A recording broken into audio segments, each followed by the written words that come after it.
Program is brought to you by Emory University.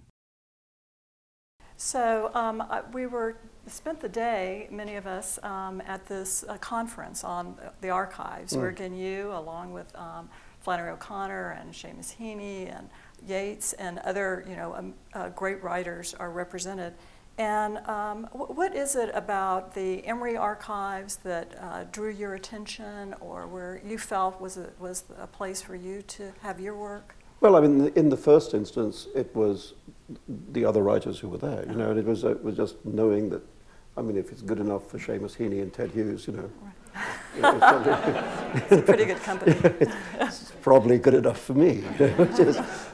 So, I mean, it's always, and I think in that sense, any archive that begins to build up that kind of list, it becomes easier and easier, because you could say to people who else is there.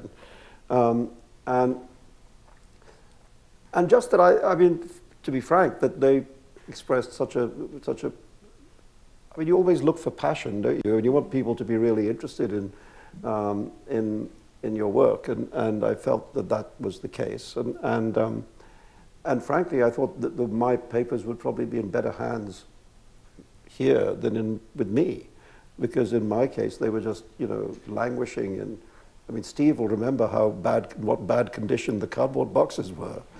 I mean, they'd just been knocking around, these papers, and one of the real motives in my case was to find a safe home, to find a place where they actually could be. I've been learning this language now, stabilized. Oh, that's good. and that was, I mean, so it's all those things, yeah. Well, we use the term papers rather loosely because, as some of us were learning today, a lot of your work is in a digital format. Well, there's a lot of both, actually, right. Because I think we did pack 80 odd boxes of papers. So there's quite a lot of just straightforward, old-fashioned paper. But I think it's obviously going to be the case more and more with archives of anyone, that there will be a very substantial digital element. And several different computers over time, different types of systems. And I mean, it was a really nightmarish retrieval job because, as we know, computers outdate with very high speed, and so does the software inside them. And so I was very impressed yesterday. Day before yesterday, I was given a little look at how the retrieval was going, and I mean, just the fact that this information can be retrieved, and has very largely been retrieved. I mean, that's impressive, because I mean, Steve was saying that he wasn't optimistic. He saw all these ancient machines kind of flung around, but it seems as if there is stuff in there that can be got out. And one of the things that is interesting to me about email is that it reinvents an old idea of correspondence. So that's, I was reading a biography a few years ago of the group of the Godwins and the Shelleys, and it was about they used to write letters to each other all the time. And if you got up in the morning in London at that time and wrote a letter at 7 o'clock in the morning, it would be delivered by 10:30.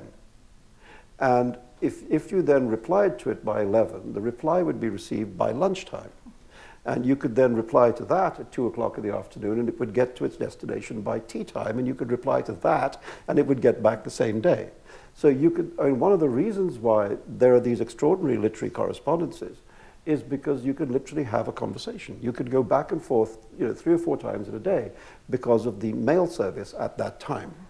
Now, the mail service is not like that now. But email offers a similar possibility, that you can have that back and forth, that it can feel like talking to people, and I think that's a thing which will be very interesting in the future, looking at people's email correspondence, because it will possibly, in some cases, in a way reinvent that old tradition of letter writing. Right.